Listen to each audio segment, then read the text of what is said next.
पिंजरा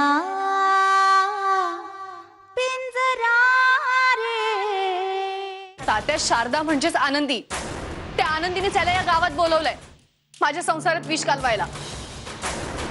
तुम्ही आता निश्चिंत राहा सोनबाई, तर बघा तात्या काय करतो ते। फक्त तुम्ही मग अशी बोलता बोलता जे प्रॉपर्टीचं गाजर आम्हाला दाखवलं होतं ना, ते लवकरात लवकर आमच्या समोर टाका। मग बघा आता त्या इकडची दुनिया तिकडं करतो।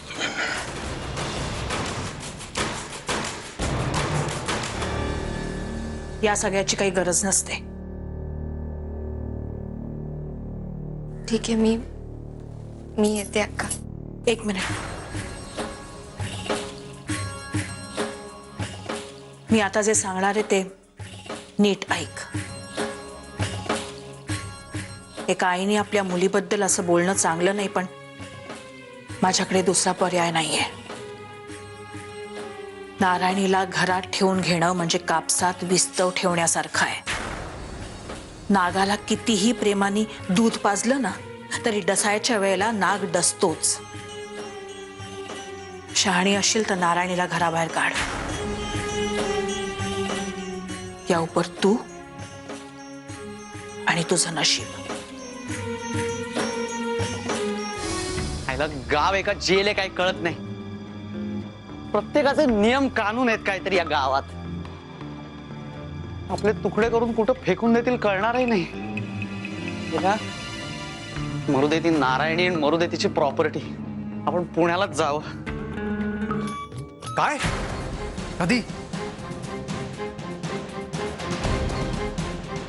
अरे पण का? धमकी?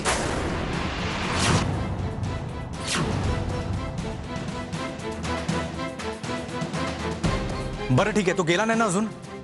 हा ठीक आहे, मग त्याला थांबवून ठेव तिथे। तो गेला ना तर तू जाशील। हा ठीक आहे, मी तुला 5 मिनिटात फोन करतो।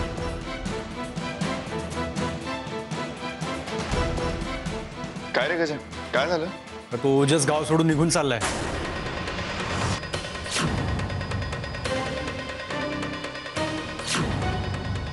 का काय झालंय काय असं अचानक? धमकी दिली त्याला कोणीतरी। हे नक्कीच ते अक्कांचं कारस्थान असणार। या अक्काची नाटकं सुरूच आहेत अजून। तुम्हाला खरंच असं वाटतंय की अक्काने केलं असं? हे तर काहीच नाही रे, अक्का याच्यापेक्षाही भयानक काहीतरी करू शकते। नाही, मग त्याच्या जीवाला काही धोका? वीर एक काम कर, तू आणि गजा आता तिकडे जा आणि ओजसला थांबवा। परत मी त्या अक्काला सरळ करतो। आनंदे, ललिता वहिनींना घेऊन घरी जा। इकडची काळजी करू नको, मी सगळं व्यवस्थित करतो। काका पण बोलण्यात वेळ घालवू नका, तुम्ही निघा। ओजस, काय काय तू हे चाललायस कुठे? ते सोड। नाही सोड म्हणजे कुठे चाललायस? कुठे तू? अंगाला टच नाही करायचा। ओजस, तू माझं बोलणं ऐक आधी। हे बघ, तू असं मध्ये सोडून जाऊ नाही शकत आम्हाला। अरे मग करू काय या गावात थांबून? आयला त्या अक्काच्या विष्ण्याने दिलेला मार अजून आठवतो रे मला। कधी मारलं होतं त्याने, अजून दुखतो मधनं। आणि मारुती, हा उर्फ काय गजा, नालायका, तुझ्या भरोशावर होतो मी। आता मला इथे थांबणं शक्य नाही यार। अरे पण गजावरचा भरोसा जाण्यामागचं कारण काय? तो अजूनही तुझ्याच पाठीशी आहे। तू कोण आहेस?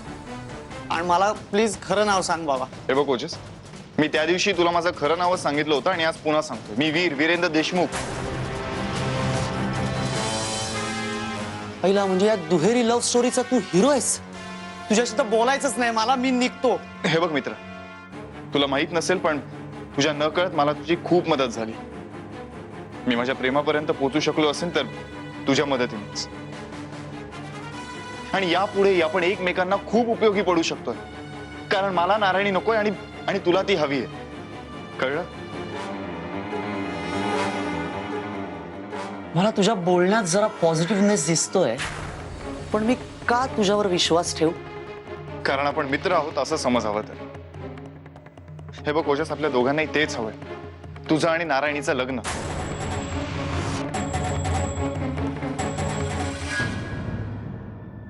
पिंजरा